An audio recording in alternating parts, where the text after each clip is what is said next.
Radio, your show for all things positive.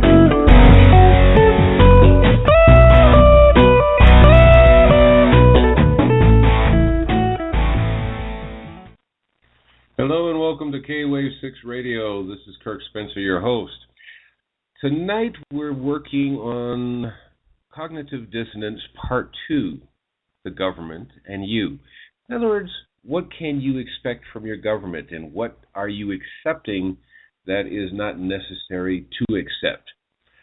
But before we go there, I just wanted to remind you that we are doing shows either on Tuesday nights or Wednesday mornings. Now, we're talking about in the Americas.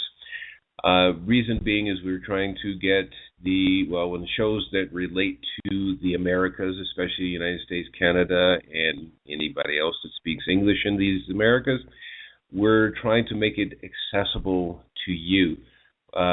Day shows, we're either having to deal with people that are in Europe, which on occasion I have, and this is like 3 or 4 a.m. for these people in Europe, so we're having to deal with both. But as you can tell, we do have all of our shows archived in Blog Talk Radio, and a few days later, you can also find them on our YouTube channel, which you can find easily by going to our website, which is www.kwave6, that's the number 6, radio.tk. That's kwave6radio.tk. Now, as we're getting into today's show, I do want to remind you that all of the views that you're coming across, some of them can be verified, others are considered to be, advice or opinions, but from a lower level, because especially today we're not talking with attorneys. But then again, it's hard to get an attorney to come on a radio show anyway, because whatever they give sometimes gets misconstrued as legal advice on the radio. So it's a little difficult to get an attorney to come on a radio show.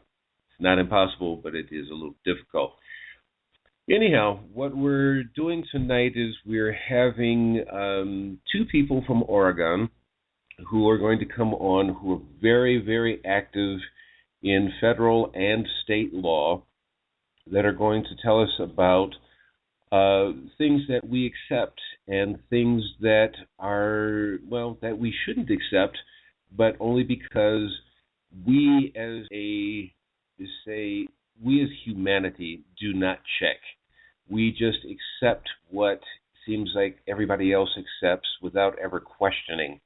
And this is part of the cognitive dissonance that we're talking about in the respect of getting people to understand what are your rights, what can you expect when you actually go into, even just getting a driver's license or getting your car registered, should you get your car registered, and many, many other things that are we accept, but it's not actually factual because we accept what everybody else is believing.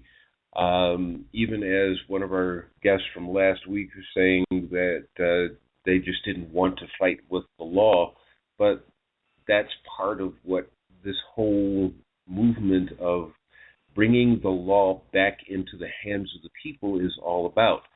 And if you're not going to fight it, talking about in a legal way, we're not talking about through violence, but through a legal way of saying, hey, I know what the law says and I can prove it to you, even if you have to carry the sheets with you, just to be able to say, hey, look at your own laws. Maybe you shouldn't actually understand what they're all about. Because today, even the police admit that they expect you to buckle under them when they come across with an authoritative voice. So without any further ado, I do believe we have Troy on the line. Is that you, Troy? Yes, it is. Hello. How are you? Hey. Hi, Troy. How you doing? I'm good, sir. Thank you. Good. I hope that you heard at least most of what I was saying there. So with Yeah. that, why don't you introduce yourself and what you're doing both on federal and a state level? Okay. Most of the stuff I'm doing at the state and federal level is actually falling by the wayside and going into the international realm. The reason being is that the jurisprudence system in America here is pretty much being run by foreign interests. So it seems that on a regular basis we hear these news stories where, for example, police are getting off scot-free for crimes that any normal person, let's call it, the average person would be going, that guy shouldn't have walked for that. You know, they're just egregious violations of unalienable human right. And yet these violators of people's unalienable rights are not being held accountable in any way, shape, or form. And the reason is that they are not considered U.S. citizens, even though they are working within a U.S. government capacity. So we can't start taking care of these kinds of matters within a U.S. court. It has to be brought before an international tribunal. And so I was working a lot with a group that was working on getting common law constituted throughout every county in the nation, all 3,300 and, I forgot what it is. Anyway, we basically did get that done. I think we had all of the counties finally unified by the end of August or the first part of September of last year. But the issue is when you go in there into a court and you try and pull out the common law principles, you're actually out of jurisdiction, because the jurisdiction of these courts in America are not courts of law, they're courts of equity. And so what you're being held to is the policy of that corporate for-profit entity acting as though it has the power of authority of a government agency. And they're definitely able to get away with this stuff because they're not bound to a constitution that they swore an oath to obtain their position when you're talking about elected officials. They're definitely putting their hand in the air and putting their hand on the good book, as it were, whatever book they're using. But it does not exist as a record within the court system. It's basically a verbal oath of office.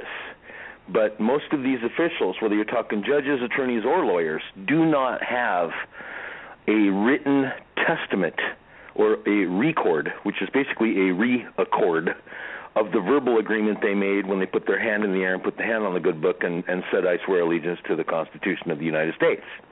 So therefore, it's not verifiable. That way, these so-called officials can claim plausible deniability.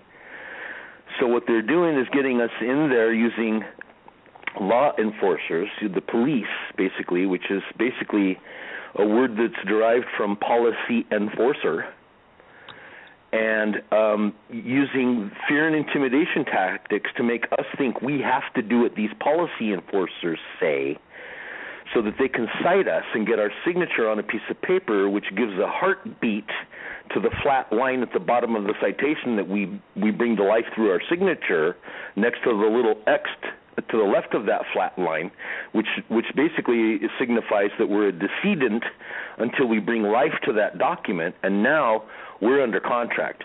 Now everything that they've done to us up to that point, they can actually get away with, because we, whether we did it up front or not, have now entered into contract and are therefore bound by the policies of that agency, that artificial person, that legal fiction. All right, then before you continue, let me do something here. We also have Robert C. on the line with us, also known as a.k.a. Stash. Hi, welcome to the show, Stash. Hey, I'm here. How y'all doing tonight? Doing good, brother. How are you? I'm all right. This is, for those who are listening, this is the other person you may have seen in the blog entry of the second person that's in Oregon, who is working, actually Troy and Robert are working very close together in both, well, Troy has said he's going into international, but Stash, I don't know if he's gone into the international or if he's sticking with state and federal. But anyhow, before I go on, you just mentioned something, Troy, about policy enforcers. Now, you and I were talking about that just not too awfully long ago, saying that I went to a dictionary because I wanted to find the root of police. What does police really mean? As a child, I was told one thing which had nothing to do with it at all, but what it actually is by the dictionary is that police is actually a word that was derived from policy enforcer. In other words, corporations and whatnot used to send out people to enforce the policies. So let's go one step further and then let you go back to, I'll give you the microphone back, or you and Stash can figure out who wants to answer the question. But the other side, and we've talked about this on a previous show, actually probably last year, we're talking about how police are not actually elected officials. The commissioner of a police department is actually a placement by either the city council or the mayor, where a sheriff is actually an elected person by the people. So how'd you like to continue from there? Would you like to address that one, Stash? Or You go right ahead, brother. You're on a roll. Okay. The way that it actually really is supposed to work under the law is that when a state is formed, there must be administrative functions that maintain the integrity of that state. That's where things like the office of the coroner comes into play, the office of the county clerk, the sheriff's office. These people that are supposed to be at the topmost level of administration in those agencies are to be chosen by we the people through elective process. Those people are actually officers of the court or law enforcement officers. Now, when you start looking at deputies are not lawfully officers because they are not elected into their role by the people of that community. They're appointed by the elected official. So when a city cop pulls you over, not one of those, including the police chief, was elected into their position. They were assigned by the mayor, that position as chief of police, for example. So these police officers are actually impersonating an officer. They're actually patrolmen. They are not allowed to use the expression, I am a police officer, because officer implies they were elected into their role by the people as opposed to appointed. So the problem that we have in this world is that we think that the policies that those agencies create apply to you and I. Well, they would if you and I had already entered into contract, and that means a valid and verifiable contract under Four Corners law, which means that there must be full disclosure, there must be equal consideration, in other words, a mutually beneficial arrangement.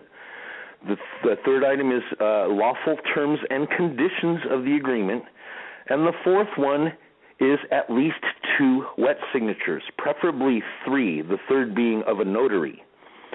That gives that document, that contract, the power of 4 people's signatures on it if you've got those 3 signatures on there. And so when they pull us over and say, well, I'm pulling you over because you're not supposed to be wearing a seatbelt. Well, I mean, because you're supposed to be wearing a seatbelt.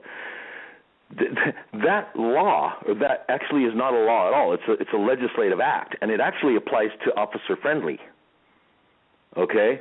He's the one that's under contract with that agency, therefore is expected to know all of the terms and conditions of the contract, has had full disclosure, has signed paperwork to such, binding him to that agreement, and there's equal consideration. In other words, he goes out there and risks his life each day, and he gets a paycheck at the end of the day for his service to the community.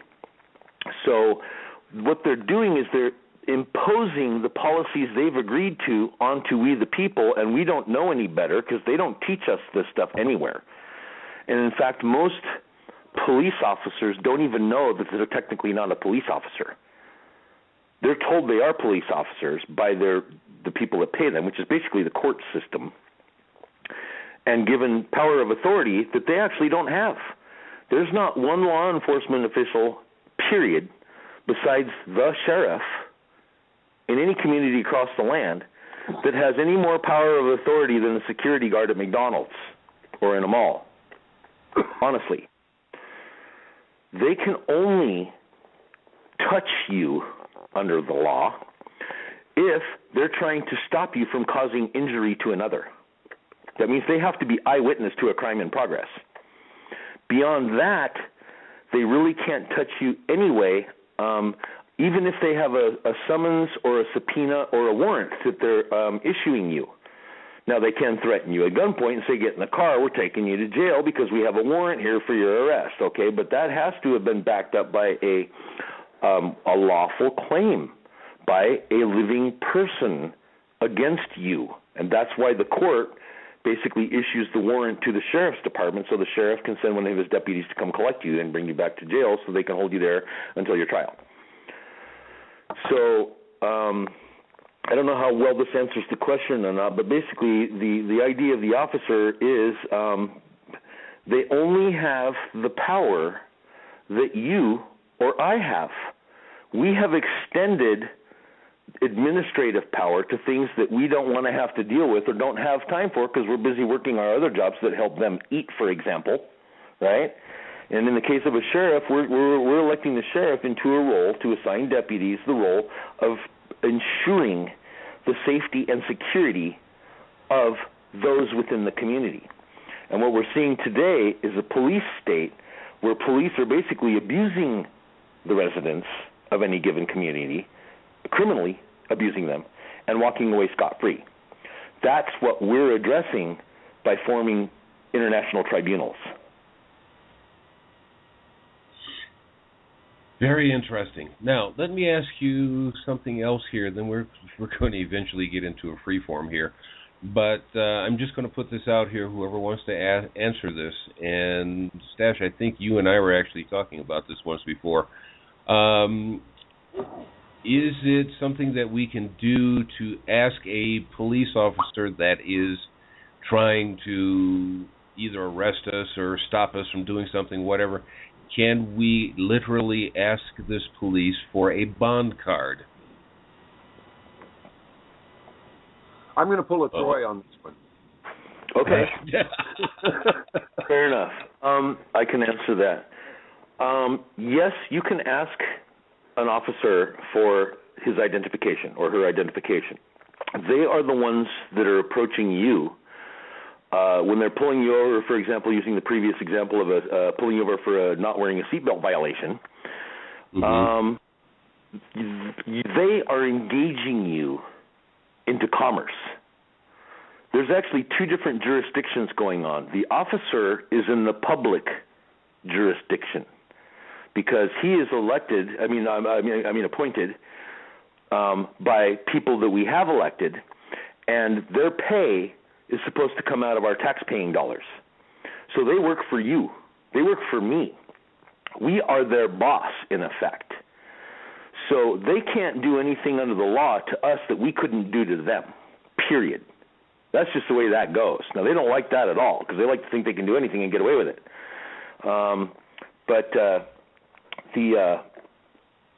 Kind of lost my point of what that actual question was. Can you repeat the question? I'm sorry. Kind of deviated there. You ask them for their boss. Oh, yeah. So here's the thing. When somebody knocks on your door, you have every right to say, who is it, before you open that door. What the cops do is basically open the door and say, who are you, metaphorically speaking. Uh-huh. They don't have that right. That's private information. Since they exist in the public jurisdiction and you exist in the private, which, by the way, has ultimate power of authority over those in the public sector, all you have to say to Officer Friendly is that information is private. Who are you? You're the one engaging in commerce at the moment. You're the one who opened my door and stepped into my home to start, drilling me on who I am. You're in my home. So, if you want to talk to me at all, you had better produce some credentials. I want to know by what authority do you act. And for that, I need to see some identification. Don't just tell me to read the name on your jacket and look at your badge number. That's not a proper form of identification. I need to see your driver's license if you were just driving an emergency vehicle. I need to see that you have a driver's license that's valid and verifiable.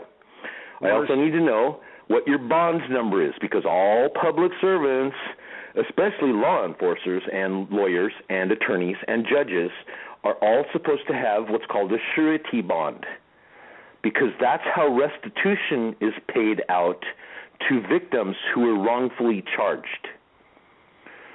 So there's absolutely nothing wrong with saying, look, my name, for example, is private. However, if you wish to engage in the contract, you need to identify yourself, and I will consider engaging in the contract with you. So who are you? And you can ask them for their bond. You can ask them for their oath of office if it's a sheriff, for example. Now, a deputy's not going to have an oath of office any more than a city police officer is going to have. But state officials, they have supposedly a bond and oath of office on record. Here in Oregon, there's a statute called the Oregon Revised Statute 221.903, which is the bond and oath of an officer that must exist on record and available upon request at your local county courthouse. Now, when you go in and ask for this information, they're very hesitant to give it to you because they don't want to see any of their agents caused any problems through a valid and verifiable claim against an agent of that agency. That creates a real problem for we the people. You could even go so far when Officer Friendly pulls you over for that lack of seatbelt violation. You could ask him for what's called his DPSST number. That stands for Department of Public Safety and Security Training. That number, when you ask them for that number, and you have that in your possession, after Officer Friendly has written you a ticket and driven off, you can actually look up that entire officer's history of performance and look for patterns of habitual abuse. Like, let's say 92% of the tickets that the guy's ever written, of which there are hundreds of thousands, are all for generally the same thing: speeding, 5 miles over the speed limit on average. That displays a pattern of abuse that you can actually use when you file your paperwork with the court. I would recommend anybody that hears this show to never go to court. Handle it through the paperwork that you file immediately upon a charge against you. Well, you've got basically 3 days, I think it is, here in Oregon at least, and it might be different in other states, but you've got 72 hours to file your affidavit of truth. And that will stand as law if not contested, and therefore becomes a matter of fact, and therefore has power of authority within a courtroom when the trial date's actually set. You can go in there and say, hey, look, I wrote an affidavit of truth. I published it in all of the local newspapers that would publish it. And even if they didn't, if you have proof that you submitted it to, like, for example, here in Portland, there's a newspaper called the Oregonian. All I have to do is have receipt that I sent somebody at the Oregonian my affidavit of truth for publication as a public notice. And whether they publish it or not, I have that receipt. That shows I did my part lawfully under the law to get the word out that I feel that there was an error on the part of Officer Friendly. So I'm sure there are other questions. I don't want to go on too far. I'm sorry. There is one other way you can even shorten that process, which is when they get you to sign the ticket. Actually, you're signing a contract, and all the basic way to beat that is just to write on the ticket itself, I do not consent to contract, and sign it properly, reserving your rights through UCC 1-308. And the judge really has no choice but to throw it out because you said, I won't contract. Even if I did sign it, I signed it saying I'm not going to contract. And also you can avoid the signature by using what is legally an autograph. Most things, most things that you sign, you don't want to put a signature on. You just want to put your autograph on it saying that you recognized that, somebody was asking something of you, or you were there. But and the proper way they say to do that is that you sign your name and your full name, and right after it, non-negotiable autograph, under seal and in service, all rights reserved. And I happen to carry a red ink pad, and I sign in red, and I put a red thumbprint on it. That says I am who I am, but I'm not actually signing a negotiable instrument. And another thing you can do on it is write TDC, which is threat, duress, and coercion, because there's a man standing there with a gun telling you to sign this piece of paper. That is threat, duress, and coercion, and that makes it an unlawful contract. Yeah, it's actually a very serious charge. Absolutely. It's a violation of give me the second here. I'm trying to remember the statute. Or I don't remember. It's a U.S. title, though. I think it's a Title 18 statute. In any event, it's a very serious charge. It's like 10 to 15. It's a felony, Class A. Yeah. Yeah. The whole bottom line comes down to this. They say ignorance of the law is no excuse. And that is true. It is up to you to learn the law. They are not required anywhere to teach you the law or tell you what the law is supposed to say. It is your job to know. And this is where most people fall short, is not taking responsibility for their own lives to learn the laws that they're supposed to follow and what they really mean. There's a real tendency when a cop, for example, asks you for your identification. There's a real tendency to reach for your wallet and pull out a driver's license or some other form like that. And the mistake of doing that is that it is your admittance that you and the legal fiction that the United States government created are one and the same. That is consent, just so you know. Anytime you hand your driver's license to a law enforcement official, that act itself is consent. And also one other little caveat, you never answer their questions. You only ask questions. When they say, do you know you're driving without with burned out taillight?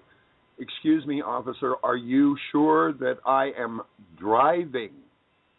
Because if you look up the definition of the word driver in their statutes and codes, that is a person who is operating a motor vehicle for commercial purposes. Right.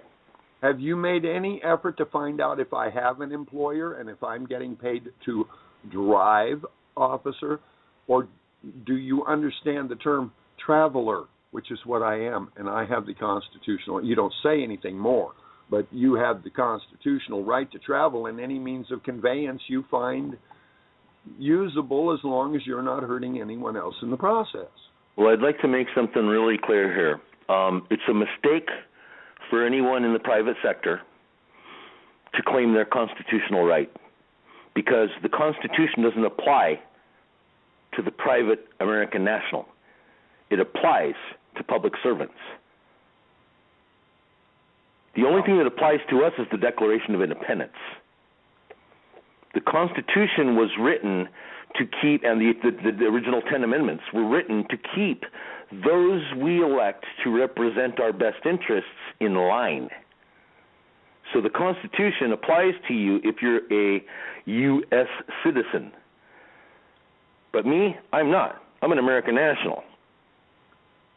And so I would never claim a constitutional right. I would never claim my Fifth Amendment right. I mean, that's not for me. That's for a public employee who's being challenged through a formal claim against them for violation of the law. And it's we the people who define the laws. The elected public servant or the appointed public servant cannot define the law. They can only define the legal. And there's a big difference between that which is lawful and that which is legal. That which is legal applies between artificial persons, not natural living persons. And there is one Okay, more. we're going to take a quick break here. We'll be back in 2 minutes. And I do have two questions I'm going to ask Troy to, if you will, confirm. When we come right back, we'll be back in 2 minutes, so stay tuned. All right, well, hold that thought. You're listening to Freedom Talk Radio. We are dedicated to providing free access to our Internet network. If you would like to get involved, contact us in any of the following ways. Go to freedomtalkradio.net/contact-us to contact us in writing. That's freedomtalkradio.net/contact-us. Or you can email us at freedomtalkradio2013@gmail.com or info@freedomtalkradio.net. Be sure to tune in for some of our exciting shows. On Monday, tune in from 12 p.m. to 2 p.m. for The Truth Police with Andy Peacher and Tim Spearman. On Tuesdays, be sure to check out Tim Clark's End Time Matrix News from 11 a.m. to 1 p.m. Then, stay tuned for Andy Peacher's Musicians and Bands show from 2 p.m. to 4 p.m. On Thursdays, from 2 to 4 p.m., it's Andy Peacher's Families Reunited show. Friday is a busy day on freedomtalkradio.net as we get the weekend off to a great start. From 12 noon to 2 p.m., once again, it's Tim Clark's End Times Matrix News. From 8 p.m. to 10 p.m., it's the Cosmic College with Sasha and Janet Lesson. Heat up your weekends on Saturdays from 12 noon to 2 p.m. with the Knights of Liberty show with Andy Peacher and Tim Spearman. And then, from 5 p.m. to 7 p.m., Bill Zam is surrounded by idiots. So be sure to tune in to all of our shows on freedomtalkradio.net. Well, that had to be the quickest 2 minutes I've ever seen. Anyhow. Boy, that sounds like an uncomfortable position to be, that last show, surrounded by idiots. I feel that way a lot. Indeed. Oh, goodness. Okay. One little point I was going to make before the break, it's real quick. There is this huge oxymoron going around, mostly with the patriot-type people, that one has to avoid at all cost. And that oxymoron is sovereign citizen. Yes. You cannot be a sovereign and be a citizen. They are mutually exclusive, because a citizen denotes that you are, showing fealty to some power that be above you. A sovereign, which American private people are, has no one above them. They are their own ultimate ruler. And that has to be done away with yesterday. Mm-hmm. I'm done. Thank you. Okay. Great point. Sounds good, but actually that leads into what I was just about to ask Troy anyway, because you were saying you're not a U.S. citizen, you are a U.S. national. No, I'm an American national. Okay, you're an American national. Fine. Yeah, good. The difference is when you claim to be a U.S. national or a U.S.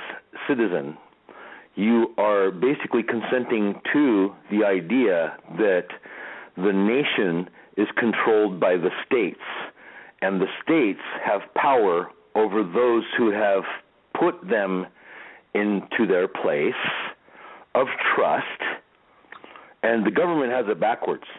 These people work for us. We don't work for them. And they've turned it around on us in a really huge way. So to claim that you're an American national transcends the United States corporate classification that the United States has been branded as. This is not a country. It's actually a corporation.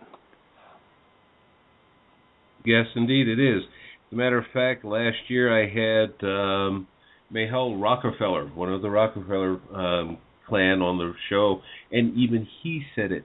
It is a corporation. It is not a nation. But then again, who owns the corporation? Well, it's owned by, actually, if you want to get to the bottom of the matter, bankers. Bankers control the whole corporate system globally, and bankers deploy corporate executives to basically generate revenue for the banks.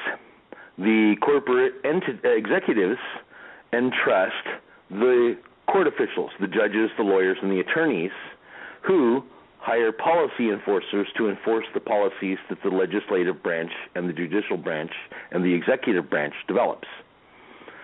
So what we're involved in is an ugly game of chess from hell, where we, the people, are the defense in this chess game. We're the black people, let's call it.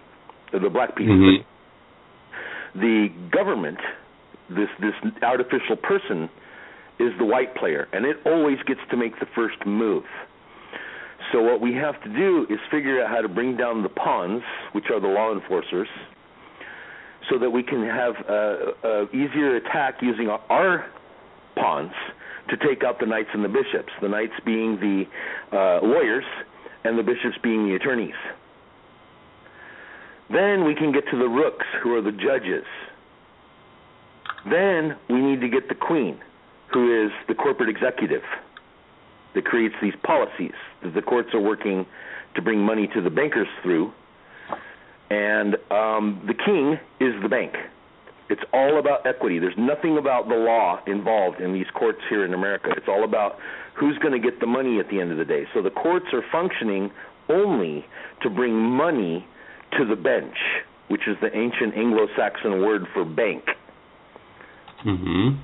That's why the courts don't want to lose. That's why they hire legislators to create laws that serve the bench, so the bench puts itself into it, or the judge, let's say, puts themselves into the position to assign the state as the beneficiary of the trust that they created at the time of your birth, just shortly thereafter, through the issuance of the claim of ownership that they have against you, which is the birth certificate. In fact, if anybody's got their original birth certificate, they might want to look really, really close at it. Somewhere on there, it probably says banknote. I was talking to one of my coworkers earlier today, and they said they are from Wisconsin, and they looked at the back of their birth certificate, and there was a really faint watermark on there. And so they shone a light through the front side of it and looked at the watermark on the back, and it was a chain-link fence with barbed wire on the top of it. Interesting. So these are slavery contracts. Before we go any further with this, I do want to say, first, we have a caller coming in from Missouri. We're going to get to you in just a moment. But I want to kind of tie this all up real quick, if we can, Stash and Troy, which is, okay, we have, in the United States, we have the Federal Reserve, which was not voted in. It was pushed through during a Christmas break in 1913, I believe it was. And it is, the IRS is not a federal organization. And we have policy enforcers, which we call police. And we have banking systems, which we already know are ruining us. If you can't remember that, just think back to 2008. So the governments are giving the banks, as we saw in 2008, a free ride to wherever. So if they failed, we had to bail them out, and it went all to the corporate executives, not back to the people. And, well, I could get lost in that one. That's almost tongue-tying just trying to say it. So can you tie that up for us real quick? Can I jump in here? If you want to tie it up in one neat little package, look at it this way. We have not had, for instance, a constitutionally seated president for the United States since the D.C. Act of 1871, when our government became part of a foreign corporation located in an independent nation state. And if you look at our government system, the president is nothing more than the president and CEO of the corporation. The Congress and Senate, the whole Congress, is nothing more than the board of directors. The Supreme Court, which can only issue opinions, they cannot, issue law, because they are basically only the legal department for the corporation. The lawyers, it. And since 1871, we have not had a constitutional, from the organic constitution for the small letter United States of America, we just don't have it. We have a foreign corporation which is actually listed on Dun and Bradstreet as a government services corporation. That is all they are. What we need to do is cancel their contract, cancel their charter. More importantly, we need to cancel our contract with them. That would cancel their contract ultimately. Well, that's the only contract they have, is their contract with us. It's important to know, on the commercial break there was a show in reference to The Matrix. I don't remember, I think it was called End of Times, The Matrix or something like that. But The Matrix is real. People need to understand this. They really need to know this. And the only way to really comprehend where they are or are not within that matrix, in America at least, is to understand a document called the Federal Acquisition Regulation. That document can be found at www.acquisition.gov/FAR. That document really details just how it is we've been enslaved by people that we have entrusted and elected into positions of office who are abusing those positions at our egregious expense to their egregious gains. So if you want to figure out how to stay plugged in or unplugged from the matrix, at least understand the matrix, read that Federal Acquisition Regulation. Sounds wonderful. Let's take our first caller from Missouri. Hello, Missouri. You're on the you're on air. Who are we speaking with? Well, hello there. Hi, Kirk. Hi, Ash. Hi. This is Reverend Rosemary Dalton. Hi, Rosemary. Ah. Hey, Rosemary. Troy here. How are you? Good, thank you. Okay. How are you? You guys have a very interesting show. Thank you. Thank you. But I have a question. Uh-huh. The question is, you guys have talked about the government, and you talked about the police, and you talked about the banking systems. What about talking about the government kidnapping system? Child services. Yeah. Well, that's just one aspect of the kidnapping system. I mean, the whole thing is we're considered dead by these people that they call themselves our government. Because, and that's why all contracts have the little X at the bottom, sign your name next to the X. That's admitting you're a decedent. That's what that X signifies. That flat line next to it where you sign your name above it, next to the X, is also the flat line of the U.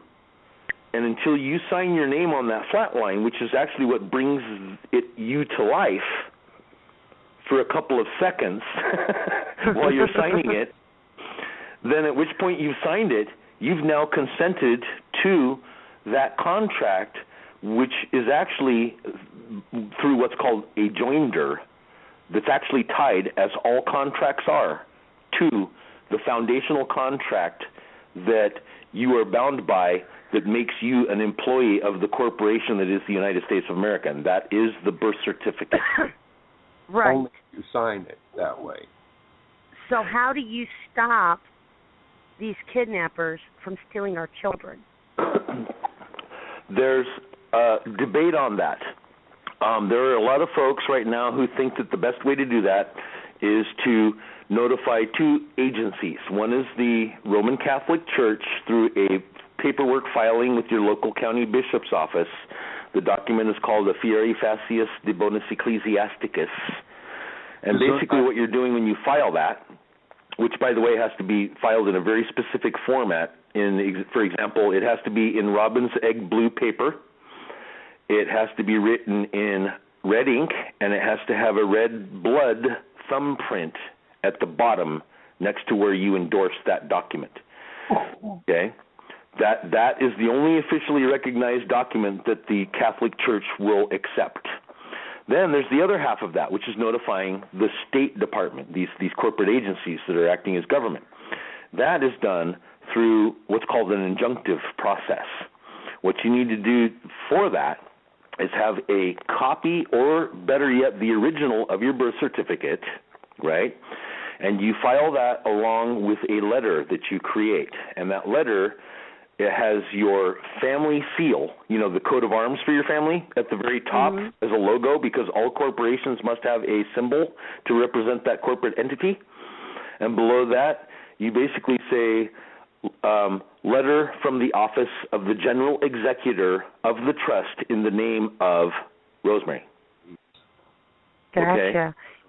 And then once you've done that, you can contest below that. You can say, I, Rosemary, right, am claiming that I am no longer existing in part, and that no other entity has any power of authority over me other than my Creator. Anyone who contests this challenge must step forward within 60 days. So you file that birth certificate that you own, along with that letter from the General Executor's office, and that lets, and that's called an injunction, and you notify, you send that to the county court office, the clerk, and it must be signed, sealed, and registered. All three. Okay. Then that's your proof that you now exist in the whole. Because right now, you exist in two places at once. You're living where you happen to be at the moment as the woman, but you also are living as a document on file with the Department of Vital Statistics in Washington, D.C. They own the commercial half of you. That's how they can take anybody they want. If you've got a birth certificate, you're fair game for these guys. And so when cops are driving down the road, they're looking at virtually anybody walking down the street, and they're going, I bet if I asked that guy for his identification, he'd be pulling out his driver's license and showing me his ID. Right? That's consent. Right. That's consent to the legal fiction right there. Man, they got you. They can beat the hell out of you, throw you in jail, and throw away the key, never even let you make a phone call or talk to an attorney, but you're dead as far as they're concerned. There's another thing, too, to stop this. There's a little trick that many people have learned, that when you get your birth certificate, because in the hospital, first thing they do is run in with a form and ask you the baby's name. And they report that name, which causes the issuance of the bond. Well, what you do is, I haven't decided on a name for the baby yet. Get out of the hospital before you name the baby. And then they have no idea who that is. There's no record other than a child was born. But they haven't got a name to put to it, to create a name for the bond. You record the birth in the family Bible. And for a century and a half in this country, that was how births were registered, in the family Bible. No other way. Of that in the church or whatever religious institution you you belong to. Get baptized. Yeah. Here's the thing to understand about certificates. They are claims of ownership. Mm-hmm. So there ain't no other way? Well, there is. And the way to do it is to just ignore these criminals. You own your name. You had it before they registered it, right? You can contest that. You can contest the validity of the birth certificate of your child or children, and you don't ever want to call your offspring your child or your kid in a court of law. That's actually a legal definition of property, okay, that they claim ownership of. So when you're referring to a child or your children in court, there's only two words you should ever use. One is my offspring, and the other is I demand the return of my property. Okay? Now, children are not at the age of consent, so they cannot speak for themselves. But even adults with that birth certificate in place that we use to identify ourselves through, which we should never do. We are not an artificial entity that the government created. We are the men and the women. You need to challenge the validity of that contract because, for one, it doesn't have – there never was full disclosure as far as you were concerned. I mean, I don't know about you, but I was like 4 years old before I even knew what my name really was. And it was like fifth grade. I mean, I was 5 years old before I could write my name. So they don't have my wet signature on that contract. That's one of the four components of a valid and verifiable contract, my signature on it. So therefore, it's null and void. It doesn't have my signature. There are the three other tenets of contract law that must be in place. Full disclosure of the terms of that contract must be revealed to the person being held to it, which never happened. There also has to be equal consideration under the law. If it's not, there's a crime being committed because you have a beneficiary and a victim, right? That's not business, that's crime. So you need to have these four tenets, these four pillars, let's call it, of the structure that makes the contract valid and verifiable. Full disclosure, equal consideration, lawful terms and conditions, understood and accepted before the wet signature is applied. In the case of a birth certificate, there's not one pillar that actually stands in place under the law. It does under the legal system that they've created, but we the people don't understand there's a difference between that which is lawful and that which is legal or not.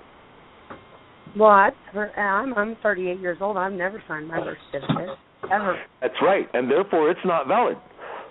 And that means neither is your driver's license, which you don't own anyway. That's owned by the state that you live in and the Department of Transportation. Right. In fact, a cop can't take your driver's license without a charge of theft against him by you, because the only person that is able to rescind or to take back your driver's license is the Secretary of the Department of Transportation. Period. No judge can take your license under the law, and neither can a cop. And another thing too. That I was just curious because I am, I'm fighting a big old giant cause. I'm the president and CEO of MAFA LLC, Mothers Against Family Abuse. Okay. And we are up against the entire system right now. And I'm looking for ways to help these parents reclaim their children. You and I should absolutely have a talk maybe tomorrow at some point. Please feel free to contact me via Skype. My Skype information, Kirk will get you after this call. Or sure. And let's connect. I think I might be able to help MAFA with their endeavors. That sounds like a great thing. Let me ask two questions. Well, three. It's actually three questions all in one. What is the difference between a statute, a law, and the rule of law? Okay. When you talk about the law is something that can only be granted by our Creator. That's what true law is about. So really, when you look at the system of law, there's really only one rule: do no harm. That's the same thing I said. Natural law. We had a show on that. That's right. We've got to bring it back down to natural law and forget all of this Roman Curia bullshit or this common law bullshit.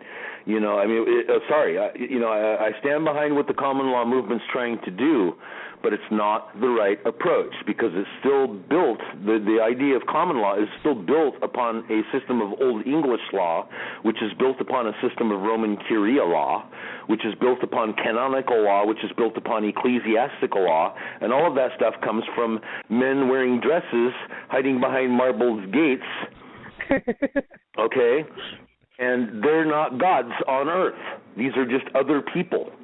And we were all born with unalienable rights, and it's those men in dresses that take these rights from us as if they are gods upon earth and act as though they have any power over us. And the truth of the matter is they only have any power over us if there's a valid and verifiable contract, period. So in the coming back to the child issue, we were talking about law there for a minute. You've got natural law, which is basically do no harm. Then you've got statutes. Love neighbor. Yeah, statutes comes from the Latin expression to stand as used is what statute means. Okay? So when a group of people come together and say, hey, let's make this a statute under a legislative act so that it is now stands as legal, then that applies to people who are currently under a contract that have agreed to that statute. But it does not apply to anybody else. Now, when you start talking about rule of law, the rule of law is actually more accurately expressed as the rule of legal. Because under the law, there's only one rule: do no harm. So everything that's being done in the courts is actually under color of law. Yeah. Through assumption and presumption. They assume that you have identified yourself with the entity that they've created, and they presume they have power of authority over you through your consent, and under the color of law, prosecute you to generate equity for their little bank system so that their shareholders can become the winners through the egregious crimes they commit against their victims. That's what basically the definition of color of law is: the appearance of law, where there is none.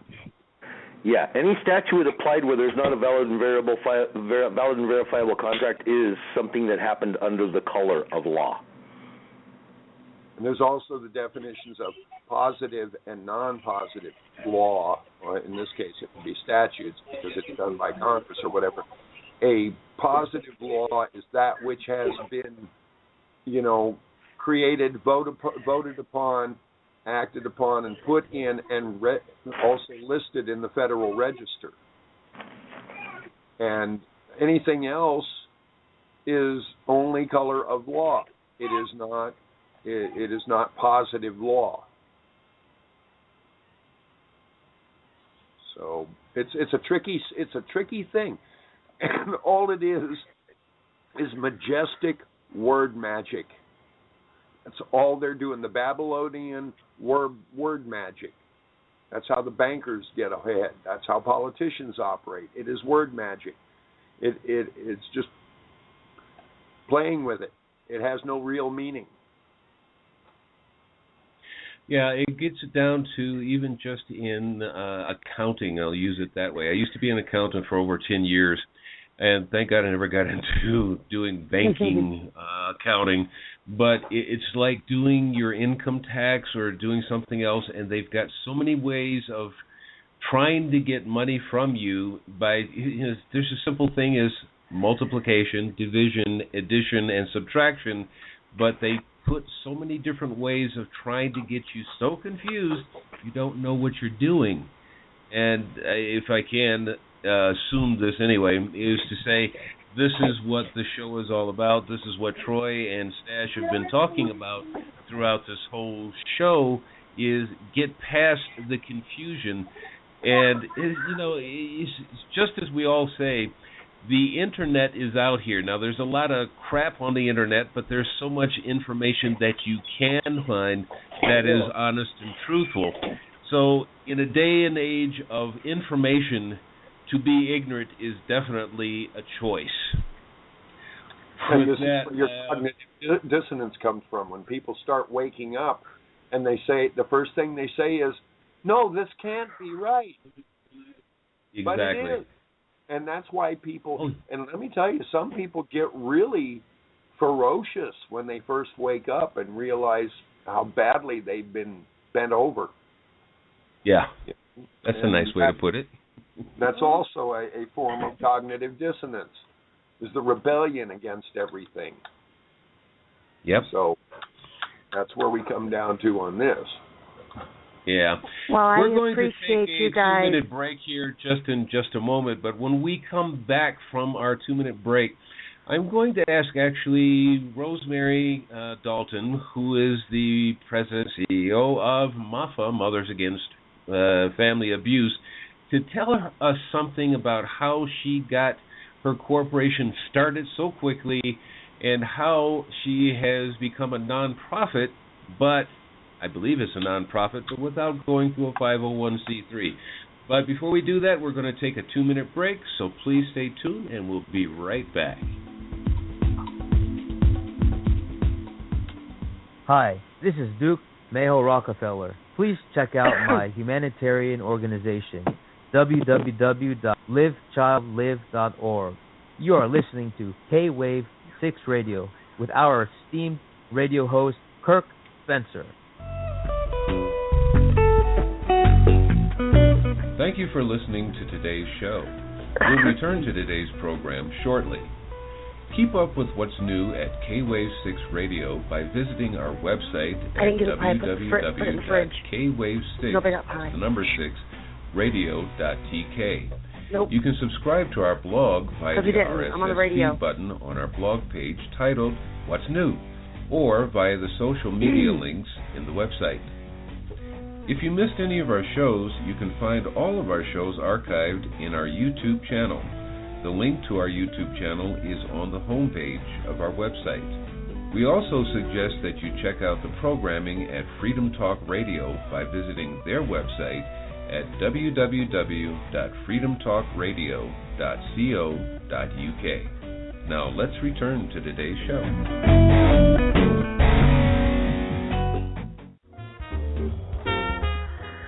Hi there, this is Chad C. Meek, writer and executive producer of the epic UFO thriller Giant Rock the Movie.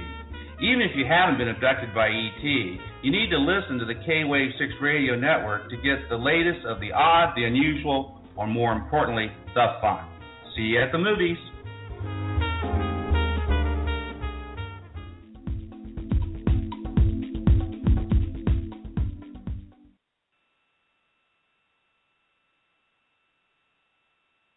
Okay. Welcome back to K-Wave 6 Radio. This is Kirk Spencer. Sorry I had actually muted my mic and forgot to take it back off. Anyway, before we get back into this, I also want to let you know that we have opened the phone lines. You can call in on area code 347-677-0812. That's Canada and the United States. Area code 347-677-0812. If you'd like to call in by Skype, go to the Blog Talk Radio page and click on the Skype icon and follow the prompts to get into the show. Anyway, as we continue on with the show, I'm going to put Rosemary back online here.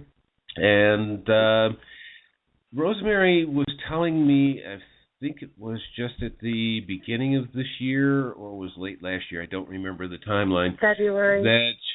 Yeah, there you go. That you had actually got a corporation started in record time. And what was the secret with I shouldn't say a secret, but it's probably a little known fact that you can actually get I believe you said it was a nonprofit without going 501c3. Oh, that's easy. One, I'm clergy. I'm an ordained minister. IRS is the only one you have to worry about. Section 508. It states IRS has clearly mandated that no ordained minister or any kind of minister has to actually ask for permission to have a foundation or an organization or an LLC for cause. You do not have to have a 501c3. It's under church regulations. You don't have to. But churches opt to do that to kind of go under the government, and that way the government owns their doctrines, owns their church, and so they get a 501c3 because they want the funding. As long as I opt out the funding and I don't want the grants and I get funded by the people, then I don't have to do a 501c3. Okay. That sounds like Stash laughing, so go for it, Stash. That is absolutely wonderful.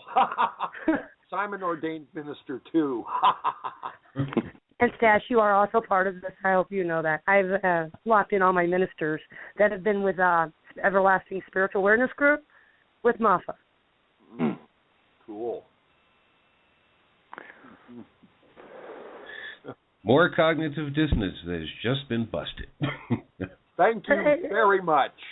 Thank you. I did my research. Yes, you did. IRS said that I do not have to. Now, the state is trying to make me, even though I'm licensed, and I'm licensed to the state secretary. Now, the state of Missouri is trying to say, well, I'm not a legally recognized business because I don't have a business license. I don't need a business license for this. I'm an ordained minister, and I don't have to file taxes on anything I do either. I can get donations. I can get all that as a religious organization because I am a free church, and you cannot stop me. And also you can add to that statute law, the business license, according to the Constitution and the U.S. codes, you have the right to contract, to, conduct your affairs and keep the fruits of your labor without reporting to anybody. That is the law, not legal statutes, but the law. You are, as a free sovereign, you have the right to contract any way you like, as long as you're doing lawful, valid contracts. And the government has the right to step in. I made myself a limited liability company, a limited LLC company. And an LLC means I'm not quite corporate, but I am a corporate because I have memberships.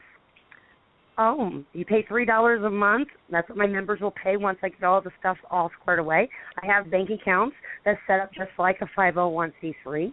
Everything's set up just like one. It's just not one. Why? Because I don't want the government putting their hand in my cookie jar. I don't want the government telling me what to do. I am a minister, and I'm going to do God's work whether they like it or not. They can't stop me. I'm contracted to God, not them. God has the authority, not them. Talk to the Creator, and then see who wins. That's the way it works. Remember, I told you I'm all about natural law. I love it. And people say, well, how can you do that? Well, how can you get a tax write-off? You don't need a tax write-off. I'll give you a membership. You don't need to give you a membership. And guess what? I'm going to gather all the resources I can get for you. Speaking of taxes, I found this absolutely excellent document on the net, and anybody can find it. It's called The Federal Zone, Cracking the IRS Code. It's a PDF, and you can search for it on Google. And it took, once the IRS codes were digitized, this guy actually went through them and studied them and pulled out all the relevant stuff. And he shows that 90% of Americans are not qualified to be taxpayers. Most Americans do not need to file. The only the biggest takeaway from it is that income, as defined by the IRS, is not wages, tips, and salaries. They are a source of income because you take your wages, tips, and salaries, invest them, and you get a gain from that investment. That is income. The only reason they consider it's a trick question. They put wages, tips, and salaries on the 1040. You write it in there and sign under penalty of perjury that this is income. You're declaring it as such. And even filing that form is voluntary. And it says so right in the front of just about every IRS brochure you can find. Voluntary compliance. And if you don't volunteer, if you don't sign on the dotted line, they have no contract, no recourse. So there's lots of little tricks they have to get you in. From judges, police officers, the IRS, the board of directors of the country, the Congress, they all have these little word tricks and such that people need to learn. They should be taught in school, but they're not. So it's up to you to take care of yourself. Number one, CYOA. Cover your own butt. Yeah. But I didn't do it in record time. I was been working on it. It took me roughly, I started doing it. I wasn't that quick, I don't think. January 27th, when I had the last show with Kurt, I got mad, and I kind of got really mad, and by February 15th, I had it open. Yeah, but a lot of people explore this stuff for years before they come to the realization you came to in mere months. Well, when you have a determination and you got the gift like about natural law, and you know what's right, and you know that if it harms none, it can be done. I'm helping people. It ain't hurting no one. It might take down the government. It might put a cripple in their little plan, but it ain't hurting the people. And that's what God's plan is. That is what natural law is. Natural law is they can't take what's ours. They can't. It's illegal. I mean, this would be love thy neighbor. It's supposed to be, if it harms none, it can be done. Thou shalt not kill. Thou shalt not steal. Those kind of things. Those are laws. That is the law. And they're stealing our children. They're lying to us. They're coveting thy neighbors and, and their wives and our children and our cattle and our property, and they're taking it. And that's against the Creator's law. That is the Mosaic law. Now, what people have failed to understand, even the Roman Catholics have failed to understand, and everybody's forgotten, this country has been based off of biblical law. Biblical law. And under biblical law, under Isaiah 3:17, it clearly states what a clergy is supposed to do. It's more than just being a messenger. It's more than just giving the prophet's word or the message of God. Clergy have a major role to play. And the major role of clergy is, one, either A, they're a royal diplomat, or two, they're the prosecuting attorney that prosecutes the nation for Mosaic law, Mosaic's convent, which is God's law. They're the ones that try these people, the nations. They are not allowed to violate God's law.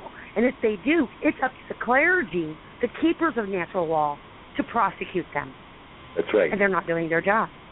Well, we're getting ready to. That is law. Yeah, I am a minister, and with me being a minister, and I got this organization going, that is exactly what I intend to do. But I need help from the people. I can't do it by myself. Right. You got to have people. Well, I would highly encourage you, Rosemary, when you get a chance, to check out itnj.org.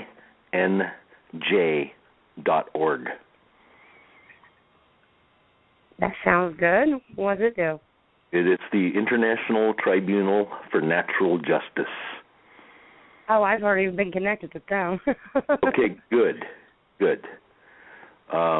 We're addressing these kinds of issues, everything from, family abuse to water, air, soil, and food contamination, as well as frequency radiation pollution, that kind of stuff, where we're addressing all of these issues and getting ready to. That's all family abuse. It is. I mean, yeah. Any artificial I address person. them all. Yeah. Any artificial person that thinks that it can persist at causing injury to anyone, they're about ready to get a big comeuppance, because we are about to decapitate the body corporate that thinks it has any right in violating the inalienable rights of the living for their own gains. That it's just not going to continue. Exactly. That's Troy, exactly what let me ask the plan you a is. quick question here. You were talking about frequencies, and going back to a conversation you and I had just previously this week, we're talking about wind towers, but can you go a little bit further into frequency? Because we're talking about anything from cell phones to computers to televisions to iPads, iPhones, the things you put on your ears. Are you talking about that as frequency pollution as well? Yeah. Any energy wave that is destructive to natural living systems is a threat to the life of that organic system. When we talk about existence, all matter is a manifestation of frequencies and the waves that they produce, and the collisions of those waves produce matter, particles. Mm-hmm. Those particles form into structures that we perceive as material or physical existence. So when you start looking at life forms as opposed to inanimate objects like a piece of rock, which, believe it or not, even has a life because it's got some level of water in it, and water is the ultimate medium for storing information. So even a rock has some intelligence, believe it or not. But anyway, when you talk about frequencies, there are frequencies that are beneficial to organic systems, and there are frequencies that are destructive. And what's going on with, for example, cell phones is that they're just picking frequencies out of thin air instead of doing careful science to finding out how to make that cell phone actually heal you instead of cause you a slow-cooking radiation that causes cancer and other types of maladies. So all of these technologies that are in place today, like these Gwen towers that we were talking about, which for those who aren't familiar with Gwen towers, you see them all over the place. They look like artificial trees that have all of these antenna types on them. That stands for Ground Wave Energy Network, is what Gwen stands for. And basically, these communication companies are all saying, oh, they're just part of the way that your cell phone works. Well, that's not true at all. They're actually emitting frequencies that are subsonic frequencies that affect the beta, theta, and delta brainwave states. They're actually able to do mind control with these systems. They're able to incite emotions, in other words, like anger, hatred, frustration, you name it, by tuning these transceivers to specific frequencies to affect the physiology in a given outcome type of scenario. So these Gwen towers need to be taken away from these criminals who are using them for ill intent and retuned so that they can actually pretty much create a disease-free environment, honestly. I mean, that is a possible thing, and that is on the horizon. That is in the works. That will be coming. And these Gwen towers that are causing so much injury today, including your cell phone, is actually going to be beneficial to your health instead of destructive to yourself in the not-too-distant future. But they're not paying attention to the stuff. It's all part of the game of making money. See, if they make you sick, then you end up in the hospital. If they can force you into an Obamacare situation, then you have to pay them these outrageous extortionary prices. I mean, come on, 2 weeks in a hospital costs you more than you make in a year. Are you kidding me? Seriously. Yeah. And then you got the pharmaceutical companies that make a killing off of the medications that they have to give you because you're sick. Yeah, and the thing is what they're trying to do with everybody is get you sick so that you get into the hospital so they can charge you money you don't have to put you into so much debt that now they can say, well, you're defaulting on your payments so we can confiscate your assets. Right, which is not legal anyways because they can't have the note of your house and the property. They have to have one or the other. They do not get to kill us, whether it's immediately or slow cooking us to death using negative energies. No. They're not going to continue to get away with this. I heard an interesting definition of life and us and whatever, since even Tesla said if you want to know about the universe, learn about frequencies. Mm-hmm. And some describe human existence, each person, as a giant, highly complex standing wave pattern. That's all we are. We're all vibration from head to toe and beyond. Everything that we are. It's all energy, and we are one giant standing wave pattern with all the interference patterns that create the matter that we are. Yeah. So. Yeah, matter is a manifestation of pure energy, frequencies and waves. And also, you can disrupt those waves. This was attempted or first used in large things during World War II when they converted the basic music tuning frequency from A432, which is a natural frequency set. The harmonics of music and the note structure of music is actually beneficial and relaxing and healthy for the human being. And then they changed it to A440, which is just a little off. And they started creating all this high-intensity A440 martial music that soldiers going off to war, that stimulated the aggravation, the hate, the nasty parts of it. And now there's a major move in around America. I have many friends who are moving back from the A440 tuning to A432. All the great composers who wrote the great symphonies used A432 or A4. What was it? There's another one that is congruent, but A440 is just bad juju musically. It actually is. If you look at what's called a semantics analysis of the two frequencies, A432 which makes the most beautiful pattern, by the way, which is very conducive to cellular organization that's healthy. And then you subject that same organic matter to A440, it begins to disintegrate. Mm-hmm. Positive and negative energy. Yep. Yeah. Now, before we go on, I'm going to, because I'm being the one, I'm actually pulling the Troy now, guys. For those who don't know what we're talking about, Troy has a way of just kind of sitting quietly, and he doesn't sound like he's even breathing. So we always kind of nicknamed it since last year. It's pulling a Troy. But at any rate, I want to get back to something else real quick. But before I do that, you're talking about marching, and I remember reading this years ago that was it when they would march troops in areas, and when they found themselves marching across a bridge, walking in cadence or marching in cadence, if they marched across the bridge in cadence, they would actually get to have the bridge actually rocking, and actually in some cases they would actually have the bridge collapsing because of that marching in cadence, frequencies and whatnot. If you want to take it 2 steps further, if number one, when a cat walks, its steps are so measured, so consistent, and so precise that if a cat walked nonstop across the Golden Gate Bridge, the bridge would fall down from the resonance set up by that cat's walk. The other thing is, when Tesla was alive, he created this little box about the size of a transistor radio, and I know some people out there aren't old enough to remember transistor radios, but yeah.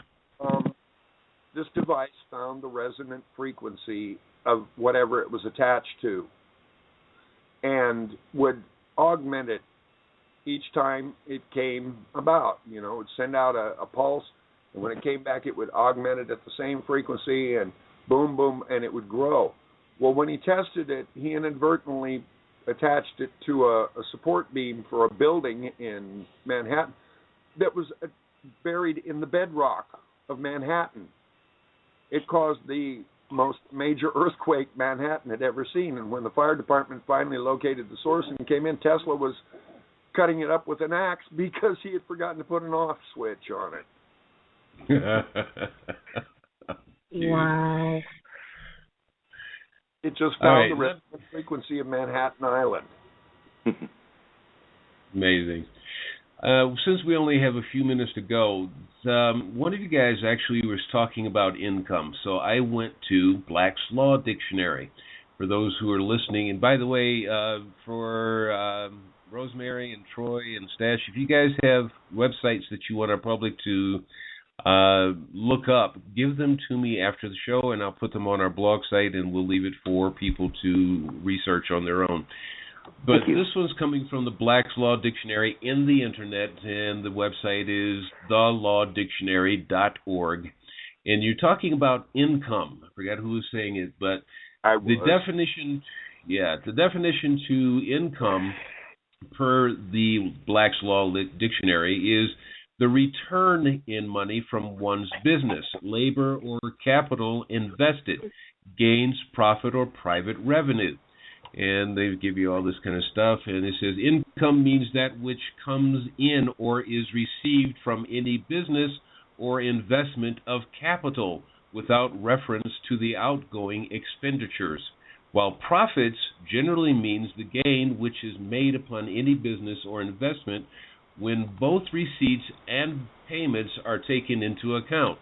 Income, when applied to the affairs of individuals, expresses the same idea that revenue does when applied to the affairs of the state or nation.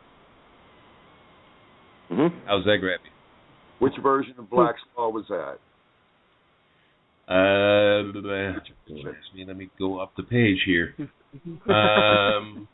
9th edition, I'm guessing. I'll tell you what.